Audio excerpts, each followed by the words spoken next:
अस्सलाम वालेकुम। क्या हाल है गाइस? ठीक ठाक है? तबीयत से ठीक है? तो सारे दे पे मौलवी व्लॉग को लाइक करो, सब्सक्राइब करो।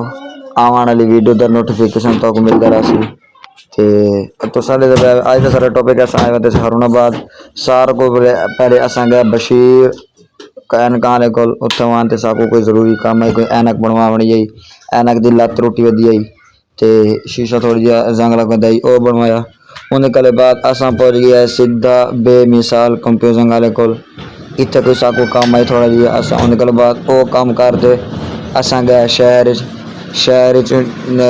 पहुंच गया। शहर जिमें असा गए तो शहर रश बड़ा है क्योंकि कुर्बानी का मौका है तो रश तो इतना रश आई बड़ा पैर रखने की जगह कह नहीं तो सर पे वीडियो तो उन्हें करे बाद असा पहुंच गए सीधा वैंदे असा पहुंच गया सीधा मोटरसाइकिल आने को असा मोटरसाइकिल वाले को गया। मोटरसाइकिल की कंडीशन भी थी, मोटरसाइकिल का ना ही दिया मोटरसाइकिल बनाया उसका ना यूनस आई तो उस चंगा मुरम्मत किया मोटरसाइकिल तो उन्हें करे बाद असा आखा के साकू असा मोटरसाइकिल चेक करने तो किमें चली गए क्या सेट थी है या क्या नहीं थी। उन्हें करे बाद वाले साहब चेक करने गया लगे तो चेक करने तो बाद थोड़ी ही देर बाद जिमें वाले साहब आए तो उन्हें डिठा कुछ देर इंतज़ार करने तो बाद वाले साहब आ गए।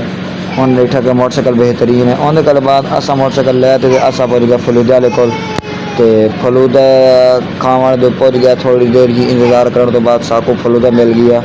असा एरे को बड़ा ही बेहतरीन तो बड़ा ही लजीज तो 100 रुपये का कप बड़ा ही मज़ेदार फलूदा असा खादा तो गर्मी बड़ी है खा तो असा वाल हर फलूदा खा तो असा टुर पे अगा वाल असा गया सीधा आप देख घर बस को यह काम इस कल बाद असा पहुंच गया आपकी सड़क से हारूनाबाद फिर इंटर थे ने असा और निकलते पे हारूनाबाद एरिया को ये सड़क फोटा पास रोड है। उसके कल बाद असा आए डारा वाले रोड से डारा वाले रोड तो बाद असा जो पहुंच गया सीधा सोलिंग तो बाद तो मीनार नजर आने पे असा पहुंच गया हूँ गया।